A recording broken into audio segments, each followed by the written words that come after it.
Is the world around you truly what it seems? Or is it all just an illusion, a dream within a dream? Because some paradoxes don't just break logic, they break existence. What if you don't really have free will? What if nothing truly exists outside your mind? What if logic itself breaks down? This isn't just philosophy. These 7 paradoxes will make you question the very fabric of consciousness, perception, and existence itself. What if I told you every choice you've ever made was never really yours? That the you who chooses is just a passenger, not the driver? Welcome to the ancient battlefield between determinism and free will. Determinism is the idea that everything, every decision, every action, every thought is the result of a prior cause. In other words, if you rewound the universe to its exact state 1 hour ago, you would make the exact same choices again. Why? Because cause and effect is a chain that cannot be broken. Like falling dominoes, once the first one tips, the rest is inevitable. Your genetics, your upbringing, the temperature of the room, even the thought you're having right now was planted by something else before it. But hold on. Don't you feel free? Can't you choose to raise your hand right now? Or blink twice? Or stop this video? Isn't the very feeling of choosing proof that we have free will? Free will says, we are more than atoms bouncing in predictable ways. We can reflect. We can change. We can rebel against our instincts and programming. Without free will, how can we be morally responsible for anything? How can there be justice, guilt, achievement, or even love if we're just machines running code? Here's the paradox. If everything is determined, then even the belief in free will is determined. But if we have free will, why do so many of our choices seem driven by invisible forces, habits, emotions, biases? Can you choose to desire something different from what you desire? Can you choose to be someone entirely new? Are you choosing, or are you realizing? In neuroscience, studies have shown that the brain begins preparing for decisions milliseconds before we become consciously aware of them. That means your brain knew what you were going to do before you did. But other scientists argue that's just brain noise. You still make the final call. And quantum physics? It shows that not everything is predictable. There's randomness at the core of reality. But here's the twist. Randomness is not the same as freedom. If your choice is random, is that really you choosing? Some philosophers try to bridge the gap. They say, maybe free will and determinism can coexist. This is called compatibilism. It suggests that you are free, not because your choices are uncaused, but because they flow from you, your desires, your values, your reasoning. Even if those are shaped by past causes, you still own them. But critics ask, is that really freedom, or just a more sophisticated illusion? Imagine being trapped in a cave. Since birth, you've been chained, unable to move your head, forced to stare at a wall where shadows dance. These shadows are your entire reality. Now here's the paradox. What if everything you've ever known is a lie? This is Plato's allegory of the cave, one of the most haunting and mind-altering metaphors in all of philosophy. But it's more than a story. It's a paradox that asks, if your senses deceive you, how can you ever trust what's real? In the cave, people are prisoners. They don't know they're in a cave. All they see are shadows projected on the wall, puppets held behind them, lit by a fire. To them, these shadows are reality. They don't know the real world. They don't know the fire. They don't even know themselves. But then, one prisoner escapes. He climbs out, and for the first time, sees the world as it truly is. Trees, sky, light, the sun. It's overwhelming, blinding, terrifying. But slowly, he realizes the world inside the cave was just an illusion. Now here's where the paradox deepens. The freed prisoner returns to the cave to tell the others the truth, but they don't believe him. They call him mad. They cling to their shadows because it's easier to accept the lie you've always known than to face a truth that breaks your entire worldview. Plato's cave is more than ancient metaphor. It's our world. What if we're still in the cave? Our shadows are now screens. Our beliefs, fed by algorithms. Our truths, shaped by what we're shown. We scroll through shadows, thinking they're real. And the paradox? If you've never seen the real world, how would you know it's even missing? If your entire life is lived inside a lie, can you ever truly want the truth? Or worse, will you fight to stay in the cave? The allegory of the cave is a warning and a challenge. Step into the light, and you risk losing everything you thought you knew. But stay in the cave, and you may never truly live at all. Here's a question that might haunt you. What if nothing exists except your own mind? What if everyone you've ever known, every place you've ever been, is just part of your imagination? This is the strange, unsettling world of solipsism. Solipsism isn't a conspiracy theory. It's a philosophical position, and a terrifying one. It says, the only thing you can be sure is real is your own mind. Everything else, your friends, your memories, the universe itself, could all be illusions, dreams inside your consciousness. You experience the world through your senses, sight, sound, touch. But those senses can be tricked. Dreams feel real. Hallucinations feel real. So how do you know you're not dreaming right now? Even other people. You never experience their thoughts, only their words, their actions. But those could be part of the dream too. You could be the only conscious being in existence. Think about it. When you close your eyes, the world disappears. When you look away, do things keep existing? Or do they only return when you observe them? What if reality is like a video game, rendering only what you're looking at? Solipsism whispers, you're not in the world is inside you. What if you could live the perfect life? All your dreams come true. Every success, every pleasure, every moment of joy, exactly as you imagine it. There's just one catch. It's not real. Would you plug in? This is the experience machine, a thought experiment that shatters our ideas of happiness, meaning, and reality itself. Proposed by philosopher Robert Nozick in 1904, the experience machine asks one brutal question. Would you choose truth or pleasure? Here's the setup. Scientists have created a machine. Once you're plugged in, it stimulates your brain to feel anything you want. Want to be a rock star, a Nobel Prize winner, fall in love, live in paradise, explore galaxies. The machine will generate the perfect illusion. It will feel 100% real. You won't know you're in a simulation, and you can stay there forever. Sounds amazing, right? But Nozick argued that most people wouldn't plug in. Why? Because we don't just want to feel success. We want to earn it. We don't want fake love. We want love that's real.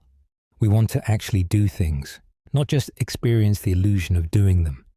And here lies the paradox.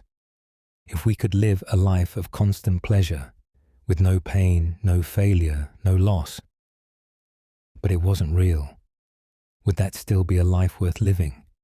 What matters more, happiness or authenticity? The experience machine reveals something profound. We value more than pleasure. We want to connect, to grow, to struggle, to become. We want a life that's not just pleasant, but meaningful, even if that means pain. Because meaning requires reality, and reality isn't always perfect. But here's the twist. How do you know you're not already plugged in? If the machine can make everything feel real, and you're in it right now, how would you ever know? Every day, you follow rules. You wait your turn. You pay your taxes. You obey laws written by people you'll never meet. But have you ever asked yourself, why? Not why laws exist, but why you follow them. Maybe it's not fear. Maybe it's not habit. Maybe it's a deal you didn't know you made. The social contract is the invisible thread tying you to every other person around you. It's not signed. There's no ceremony. But the moment you become part of society, you're in.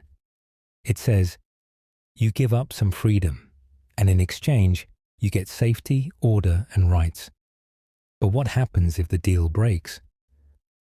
In the 1600s, Thomas Hobbes imagined life without rules. He called it the state of nature, a world without government. And it was brutal. No law, no peace, just fear. So he said, we must surrender our absolute freedom to a powerful authority, a Leviathan, to keep us from destroying each other. John Locke saw it differently. He believed people are born with rights, life, liberty, property. Government doesn't grant those rights. It exists to protect them. If it fails, you don't just leave the contract, you revolt. Locke's ideas inspired revolutions and democracies. Jean Rousseau believed in something deeper, the general will. He said true freedom comes not from rejecting rules, but from living by ones you helped create. To him, society isn't a prison. It's a collective voice shaped by all of us. You're still living in the contract. Every time you vote, follow a law, or expect justice when something goes wrong, you're trusting that deal. You're saying, I'll do my part if everyone else does theirs. But what if that trust breaks? What if the system stops protecting you? What if some people are above the law and others crushed beneath it? When that happens, the contract doesn't just bend, it shatters. And history shows, when people stop believing in the deal, revolutions begin. The social contract isn't perfect. It's messy, fragile, flawed. But it's also the reason strangers don't fight in the streets. The reason you can dream, build, speak, protest. It's not just about laws. It's about trust. Between you and me, between people and power, between freedom and responsibility. Is your mind the same as your brain, or are they completely different things? When you think, feel, dream, is that biology or something beyond it? This is the age-old debate. Dualism versus monism. Two worldviews, two radically different answers to one eternal question. What are you? Let's start with dualism, the belief that the mind and body are separate, most famously championed by René Descartes in the 1600s, who said, I think, therefore I am. To Descartes, the body is physical, but the mind, it's non-physical, a thinking thing. You can touch a brain, but can you touch a thought? Dualists say your body might die, but your conscious self, your soul, your mind, might continue. This view supports ideas of an afterlife, reincarnation, or souls being distinct from the flesh. Monism, the belief that everything, including your mind, is made of one substance. No separation, no spirit, just matter. This is the dominant view in modern science. Your thoughts, brain chemistry. Your feelings, electrical signals. Yourself, just neurons firing in complex patterns. The mind is not floating above the brain. It is the brain. There's no ghost in the machine. You are the machine. So, which is it? Are you a soul housed in a body, or a brain pretending to be a soul? Dualism feels intuitive. When you close your eyes, you feel like something separate from flesh and bone. But monism is practical. It powers neuroscience, medicine, AI, and everything that treats the brain as the seat of identity. But here's the paradox. If monism is right, why does consciousness feel so immaterial? And if dualism is right, how do two totally different substances, mind and matter, interact at all? This isn't just philosophy, it's personal. If monism is true, then when your brain dies, you die. But if dualism is true, maybe there's more. Maybe your thoughts, dreams, and consciousness live on. The answer affects how we treat life, death, medicine, religion, even identity. It's not just a debate about metaphysics. It's a debate about what it means to be you. One grain of sand, not a heap. Add another, still not a heap. Add a third, a fourth, a fifth. At some point, it becomes a heap. But when exactly does that happen? Now take those grains away, one by one. Is it still a heap? When does something stop being what it was? This is the heap of sand paradox, also known as the Sorites paradox. It's simple but unsettling. It asks, where do we draw the line? We use words like heap all the time, but what do they actually mean? There's no official number of grains that makes a heap. There's no magical threshold. It's vague, fuzzy around the edges. But here's the trick. If removing just one grain doesn't turn a heap into a non-heap, then why should removing 100 or 1,000? Follow that logic, and somehow, even one grain would still count as a heap. But that clearly doesn't make sense. The paradox shows how tiny changes, added up over time, can lead to a result that feels completely wrong, even though each step seemed reasonable. This is more than a language game. It's a warning sign. It shows that logic alone can break down when we try to apply it to vague or undefined concepts. This isn't just about sand. It applies to everything we define by degrees. When does someone become bald? At what point are you officially old?